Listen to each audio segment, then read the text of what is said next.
Greetings ladies and gentlefish, and welcome back to another World of Tanks video with some subscriber replays. And before we get into the actual pew pew action, just a quick point to say that I have just changed on my microphone and headset because my old one was quite literally falling apart.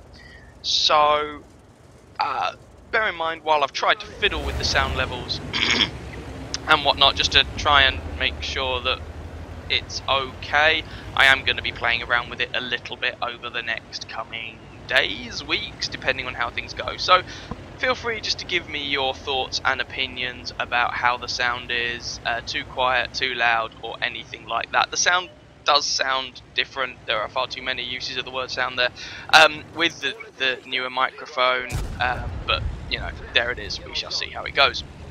So with all that said and done, we are going to have a couple of tank destroyer replays for you today in machines I don't think I've featured yet.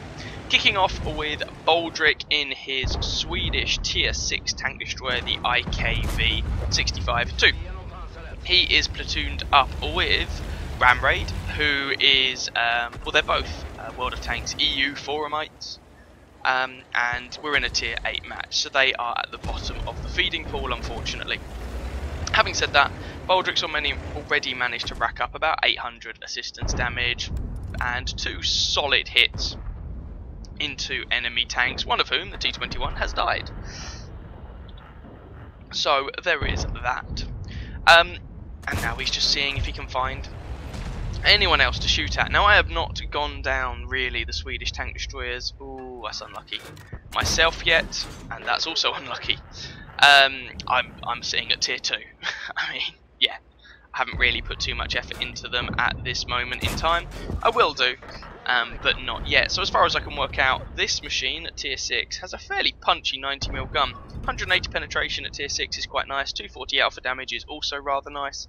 Though yes, it is a fixed casemate tank destroyer, so no turret here. But Baldric appears to have his first mark of excellence in this thing, so he's not doing too badly, although as you may have noticed, he probably needs to make a relatively swift exit, as this is a tier 8 match, and, well, they do appear to be pushing on in force. And there's also an enemy VK 3001P who seems to want to die. So, I mean, people are going to oblige him. I mean, tier 6 medium tank, right the way down the centre of the map. Tier 8 autoloader, that's only really going to go one way, let's be honest. So with nothing really much to do, Baldric is, by the looks of it, going t'other way. Trying to work out exactly what it is he's doing here, and he's doing what I do. Having just a moment of indecision, I have far too many of those, before deciding on a course of action. There isn't that much left for him to do down the 1 and 2 lines, so he might as well go down the other flank of the map and push up the 9 and 0 lines. The friendly team's winning at the moment, by the way. 7 kills to 3, and Ramraid manages to put some damage in there on the Type 64, splashing him in the process and stunning the guy, although looks like he might have used a med pack to kill that off.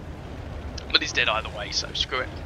There's only 1, 2, 3, 4, 5, 6, 7 of the enemy team left now, so the friendly team have killed more than half of them. They are in the lead at this point. Just trying to hunt down those last few tanks. Worth pointing out though that of those last few tanks, a couple of them are top tier, though of course one of those is artillery, so this isn't a foregone conclusion, you know, especially if there's a competent player floating around. They can definitely still have a good impact on this game. Shot there into the Comet. If the Comet's going to be stupid enough to poke himself up again, Baldric will have another punt. And he did, but the Comet disappeared, so we don't know if that shot landed or not.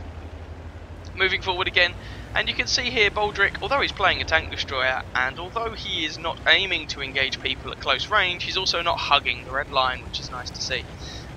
He's getting some assistance damage himself, moving around somewhat. And we know at this point that the Ferdinand was last spotted over on the other side of the map. Ditto for the Klubstreher Waffenträger. So Baldric does have a little bit of freedom here to go and engage the Comet, and he's got some friends backing him up. In particular this Lorraine and apparently artillery. And the guy's dead. Hello Mr. AMX, you can be next. There we go, a nice shot into the front of him. Although the AMX at this point might kill the Lorraine, yeah, rams the guy to death. That's a bit of a shame, but there we go. Hello artillery, you have missed, you have revealed your position, and nah, Baldric's not able to get a shot on him. Instead choosing to flank around this AMX and hopefully give him a bit of a headache, but Ram Raid is quicker on the trigger in his artillery there and executes the guy instead. But it does mean that Baldric is currently up to over 1100 assistance damage and over 1100 regular damage. For a tier 6 tank in a tier 8 match, that is none too shabby. Still got that artillery over to our left hand side, and there's a second artillery around somewhere, there he is, and a couple of tank destroyers over to the right, and Baldric decides to go artillery hunting. If necessary, Baldric can probably take a shot from these artillery at this point, or at least maybe from one of them, and assuming they don't get a completely direct hit, Baldric should survive. So that just leaves the Lorraine 155-51 and the Ferdinand as the last two tanks remaining, and these two guys shouldn't take too much effort to polish them off. And at this point, if Baldric takes a hit from the Ferdinand, it's really not the end of the world. Going for that lower plate shot, nicely done, and then trying not to be in the line of fire anymore. It'd be a massive shame if he were to die at this point, after what has been a pretty impressive and a pretty valiant attempt to hunt down the enemy team, and that was the match. So let's go and have a look at the post-battle stats for this one. That game then was enough for Ace Tanker Spotter, of all things, 5 for effect and a Confederate medal for Boulders. 1972 damage done, 1 kill, 1057 base experience, which is not that high for an Ace Tanker at tier 6, although it doesn't seem to be radically different to the Ace Tanker requirements for the flat Panzer, I guess, if we're going to be honest. But he came at the top of either team by experience done, and in terms of damage done, he was only slightly pipped to the post by the Lorraine 40 ton, who managed 1987, yay! 12 shots fired, 10 hits, 9 penetrations for that damage count, most of which was actually from relatively short range. 2 enemy vehicles spotted, 7 damaged, 1 destroyed for that 1468 assistance damage. 21,500 credits to boot. So for what was only, a 6-minute match, pretty good result there from Baldric, especially considering the fact that he was bottom tier. So let's move on and have a look at a little bit more tank destroyer action. For our second match then, we are joining K-Fuffle in the tier 9 French tank destroyer, the Fache. This machine, of course, got changed not that long ago, although I guess at this point actually it's pushing a year ago, not quite a year ago, but it's starting to get up to that sort of ballpark. And the tier 8, 9 and 10 French tank destroyers were changed at the time. So this thing now has a 4-round 120mm autoloader. I played through this tank before it got the autoloader and I did not like it. But it'll be interesting to see how this thing fares with the changes, and that does mean now that the tier 8, 9 and 10 French tank destroyers all have the same auto-loading 120mm gun. There are differences though, you know, things like the number of shells in the magazine and whatnot are different, but the core gun itself, the penetration, the alpha damage is the same. So Fuffle gets spotted out there right at the beginning, takes one shot that penetrates from the WZ-132, bounces a few from an IKV and a Comet, and it's worth pointing out here that this is a tier 9 match, so Fuffle is top tier. Now he goes for the reload, or he went for the reload on this gun, so he couldn't take a shot at the Comet there, he was reloading the magazine, and he will then have 4 120mm shots to plonk into the enemy's faces.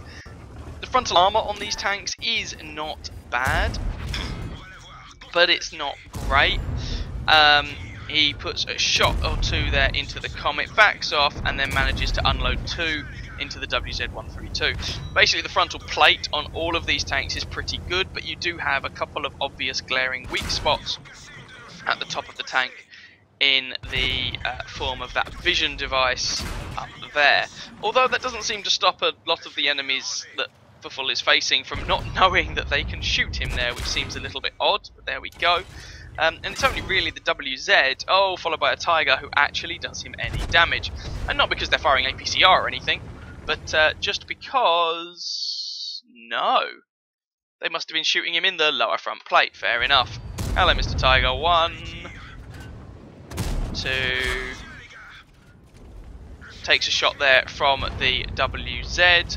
who appears to have finally learned how to aim. There we go, into the vision device. Third shot goes into the WZ to kill him. Fourth shot goes into the Tiger, and Fuffle once again is reloading. His commander has been knocked out. It might be an idea to put him back in. That would bring Fuffle's view range back up to something usable. Also give him 6th sense back, and slightly buff all his stats like gun handling, reload time, etc. Not sure if Fuffle hasn't noticed that his commander's out or what, but oh, thank you Mr. Pilot, execute that AMX as he comes down the hill. But either way, Fuffle hasn't put him back in. Ah well, never mind. So, just coming around the corner, can he see anyone over here? Yes, there's an Object 704. Okay, run away, run away, run away. Although he bounces the Object 704, I must admit that was rather lucky. The 290 penetration, roughly, that you get with the BL-10 gun on that thing would definitely be enough to make a horrible mess of Fuffle's tank. So that's 2 shots fired into the object. Fuffle goes for a reload here. The reload time on this magazine doesn't seem too hideously long. And with only 2 shots in the mag, and with Fuffle likely going to be relocating, and so not having that many opportunities to shoot people for a while, I guess reloading seems fairly sensible. So assuming this isn't a replay bug, Fuffle's commander is still out. Again, wondering if he just hasn't noticed. It's entirely possible. The buffs you get from the commander are relatively small. And hello Mr. Tiger P. Now the penetration on these 120mm guns for high tier, especially at tier 10, for a tank destroyer is relatively low, but it's still more than enough to make a horrible mess of a tier 7 heavy tank. Bounces a shot from the T-29, throws the last shell back in his direction. I mean, why not? At that point you might as well, and see if you're going to do anything. T-29 is still there, doesn't look like that shot did connect, but certainly worth a punt. I feel I should point out in all this, by the way, that the friendly AMX 1390 has never even connected. So, of the 3 tier 9 tanks, and bearing in mind that includes an artillery piece, that Fuffle's team have, they've been missing one of them. So, they've only had one top tier, I don't want to call the Fache frontline tank, but tank that can take a couple of hits if required. And actually, he's bounced 3,700 damage at this point. Unfortunately, that shot doesn't penetrate the rear of the Object 704. The armour on that thing can be quite reliable is not the right word, but can get entertaining bounces here or there. Would be nice if Fuffle could catch that Object 704 from behind. He does have the damage in his mag to kill him. Unfortunately, if that object has turned around, that could be problematic for Fuffle. 1 shot in, 2nd shot in, and that's him dead. And there's the IKV-90 behind, so Fuffle might be able to put 1 shot into that guy, although he really doesn't want to expose his rear to an IS-3. He's on 374 health. The gun on the IS-3 does an average of 390 damage. Yeah. Scorpion G, take advantage of that. There we go. Nice average damage roll of 400, and then Fuffle is reloading his magazine once again. And now we're just down to an IS-3 and a tank destroyer somewhere. So Fuffle is going to go for the IS-3. The guy's got 568 hit points remaining. If Fuffle could plant 2 shots into him, it'd be really nice to pick that up as a 4th kill, and it would also bring his damage total to over 6,000, which would be very nice indeed. Fuffle goes for a kind of ram there, and reload. Don't let the guy shoot you, and there we go. Picks up the kill on the fellow, brings his damage total to over 6,000, and that just leaves this T-34 2GFT ABCDEFG remaining. 2 shots left in the mag, which, where's tier 7 tank destroyer? Depending on how much damage this guy's taken, probably not enough to kill him, but hopefully enough to put some hurting in on him. Then again, the guy has been hit. Oh, Fuffle tries to take him out, but in the end it's the Borsig who finishes him off. And that is the match. So once again, let's go and have a look at some of these post-game stats. That match then ended up being enough for first class mastery for Fuffle in his Fache, along with Bruiser, Duelist, Fighter, 5 for effect, Shellproof, Steel Wall, and a high caliber. 6,521 damage done in the end, indicating that perhaps one of his blind shots might have actually hit. And actually, if we go and have a look at the score screen, he did indeed damage that T-29, so that blind shot on the T-29 did do something. Only 333 damage, but we weren't counting on that damage anyway. 4 kills, 1,383 base experience. At the time that Fuffle played it, that was not enough for an ace, but I would imagine by now it probably would be. Fufu was playing this match not that long after the Foch had changed and received the autoloader. 22 shots fired, 20 hits, 18 penetrations for that damage count. Most of it was from pretty close range. 23 hits received. Higher than you'd expect, but some of those guys really didn't seem to know where they were shooting, though we'll take it. 5 penetrations, 18 non-penetrations for 4.1k damage blocked by his armour. 4 enemy vehicles spotted, 8 damaged, 4 destroyed, 798 assistance damage, almost 2 kilometers travelled, and even though it was a standard account and a tier 9 machine, still a 20,000 credit profit. No premium ammo fired that game, no need.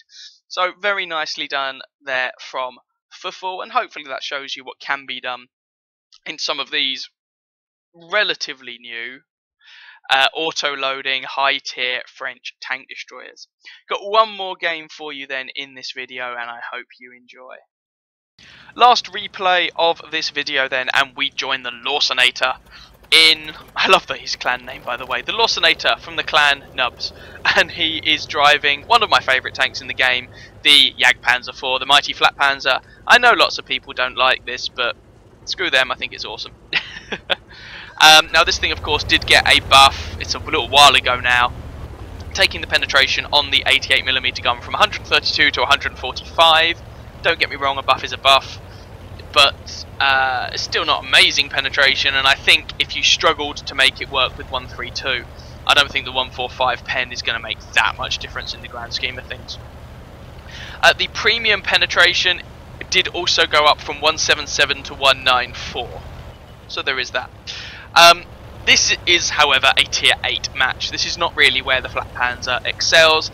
The Flat Panzer has armour that's workable against some equal and lower tiers, and has a very high DPM gun with respectable alpha damage, but with kinda lowish penetration.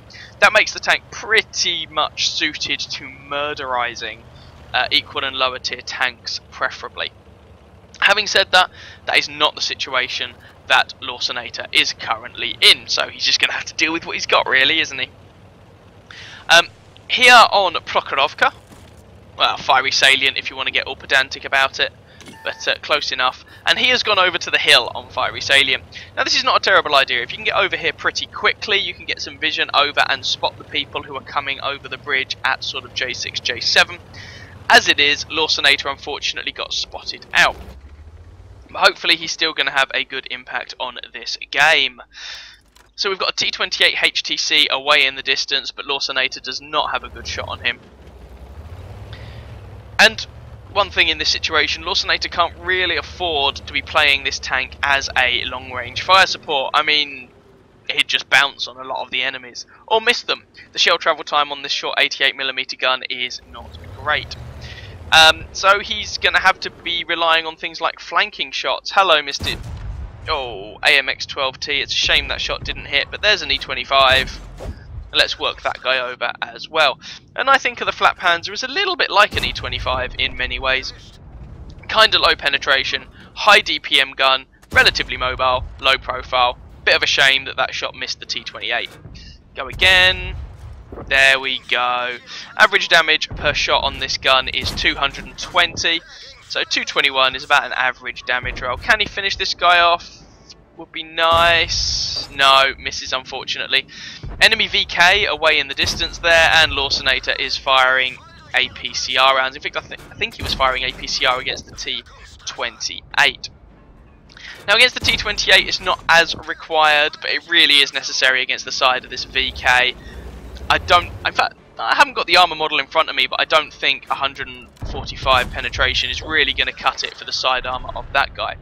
AMX 1375 now switched back to armor piercing, and Lawsonator is just working him over. He's already up to over 2,000 damage done. Looks like this guy was tracked, and actually the friendly heavy tank number 6 is able to finish him off. The scoreline is 4-1 in the friendly team's favour.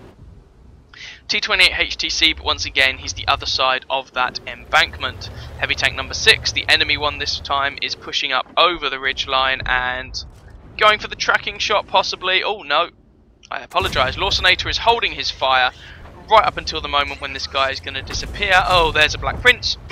That's not really something you want to see. So, manages to track heavy tank number 6, and he gets taken out by artillery, so that's some nice assistance damage for Lawsonator there. And now he has switched back to APCR to deal with this Black Prince. Again, not a bad plan.